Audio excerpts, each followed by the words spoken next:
Vice presidential nominee Tim Walz responding to Republicans who called him out for claiming that he carried guns into war. Listen.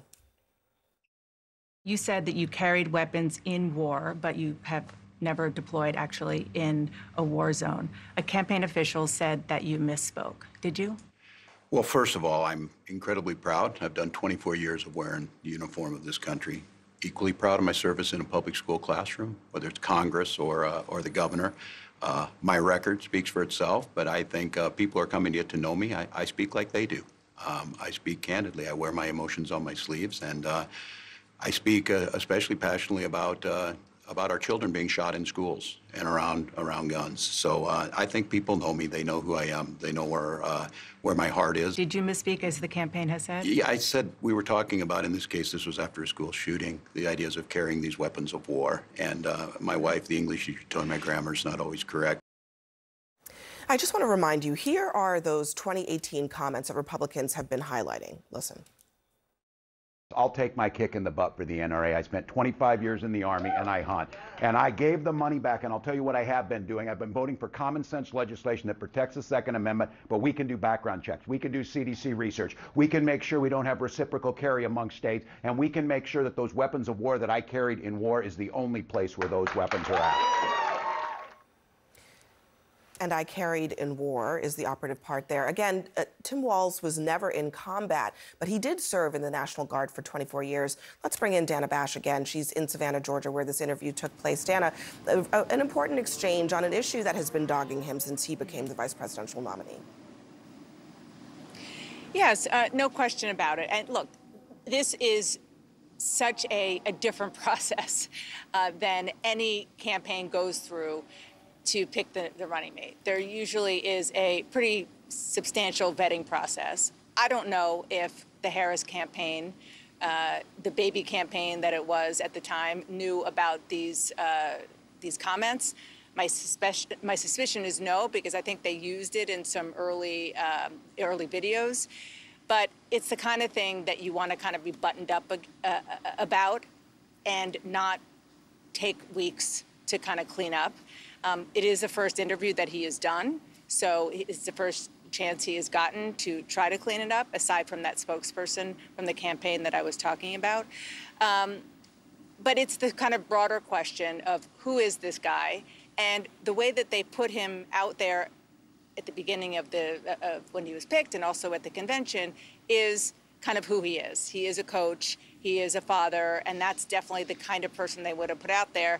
They're talking less about him as a veteran. He has a tremendous record as a veteran, and he is somebody who served, and a lot of people say he should be thanked for it, and I'm not here to disagree with that. Yeah, I mean, the 24 years are 24 years, so that speaks for itself. The question is now whether voters will care about the other part of this. Dana, thank you very much for all of this great interview, and for joining us. Thanks, Abby. Thanks for having me. And joining our panel here, Sharon Michael Singleton, Jamal Simmons, and Maggie Haberman. Maggie, this is a core part of what the Trump campaign has been spending a lot of their time on. The Trump campaign manager, Trump himself. Are they frustrated, though, that it feels like maybe it hasn't stuck as much as they would like it to? There is a singular obsession that the Trump campaign has with this issue, as you note. My biggest, and I don't think it's an illegitimate point to ask questions about, but Tim Walz is the #2. He's not running for president. Kamala Harris is the #1. And so they have spent, I think it's 5 weeks now, focusing on this issue. And for 3 of those weeks, at least, they were doing nothing to define the vice president. So, I think they are frustrated in part because there were so many attacks on J.D. Vance, and J.D. Vance had a rough time in that first week out after the RNC. And I think a lot of this is about that, frankly. I have seen little sign that voters care much about this. Again, they are voting for the person who is running for president, not the #2, which is also true with Trump and J.D. Vance. Yeah, and look, we see that in the numbers. I mean, J.D. Vance has really taken a hit in his unfavorables. No question. But Jamal, just real talk, though, why not just say you misspoke? Well, that was a little surprising. He did say, I own my mistakes. He did say that in his answer. I own my mistakes. So I think he went on to talk about, put them into some context. Here's the reality. I think, as Maggie was just saying, people aren't really judging this. when I was in the vice president's office, people spent a lot of time going after Kamala Harris on the Republican side. Turns out, didn't really make much of a difference, right? As soon as she launched as a presidential candidate, nobody seemed to remember what happened before when she was a vice presidential candidate. The thing that struck me the most when I was watching that, she said something that was very Kamala Harris.